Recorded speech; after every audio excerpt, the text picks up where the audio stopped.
Some movies entertain us, some inspire us, and a few disturb us in ways we never forget. Joker 19, directed by Todd Phillips and starring Joaquin Phoenix, is not just a film, it's a psychological journey into the darkest corners of society and the human mind. Today on Subhash Cinema Secrets, we'll dive into the world of Arthur Fleck, a man society forgot, and how he transformed into the Joker. Released in 2019, Joker isn't your typical superhero film. In fact, it's not a superhero film at all. It strips away the capes, gadgets, and explosions, leaving us with a raw, unsettling story about a failed comedian struggling with mental illness, poverty, and rejection.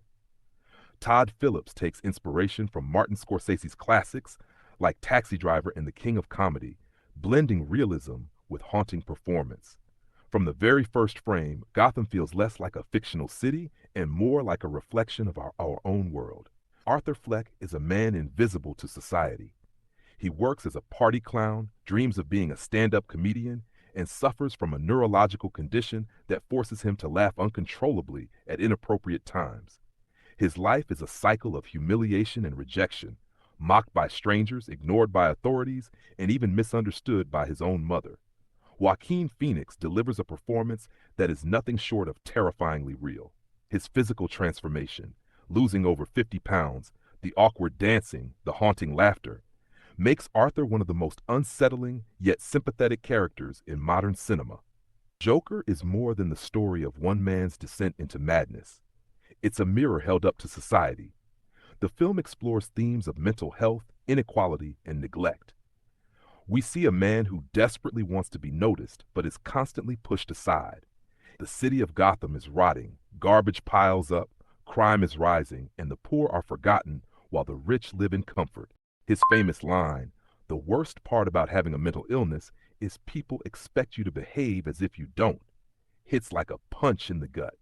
One of the most chilling scenes is when Arthur finally kills the men who attack him on the subway. For the first time, he doesn't feel like a victim, he feels powerful. The scene marks the turning point where Arthur stops being invisible. Later, his appearance on Murray Franklin's talk show is the climax of his transformation. What begins as Arthur's desperate attempt to be seen turns into one of the most shocking moments in modern film. His words, "What do you get when you cross a mentally ill loner with a society that abandons him?" still echo long after the credits roll.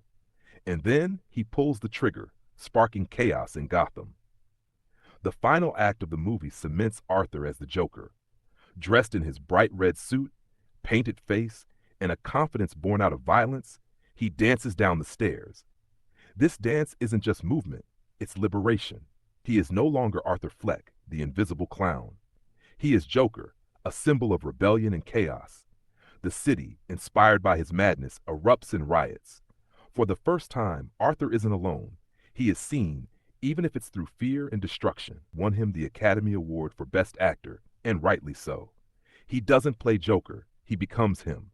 Every twitch, every laugh, every tear feels real. The film divided audiences. Some called it dangerous, others called it a masterpiece. But no one could ignore it.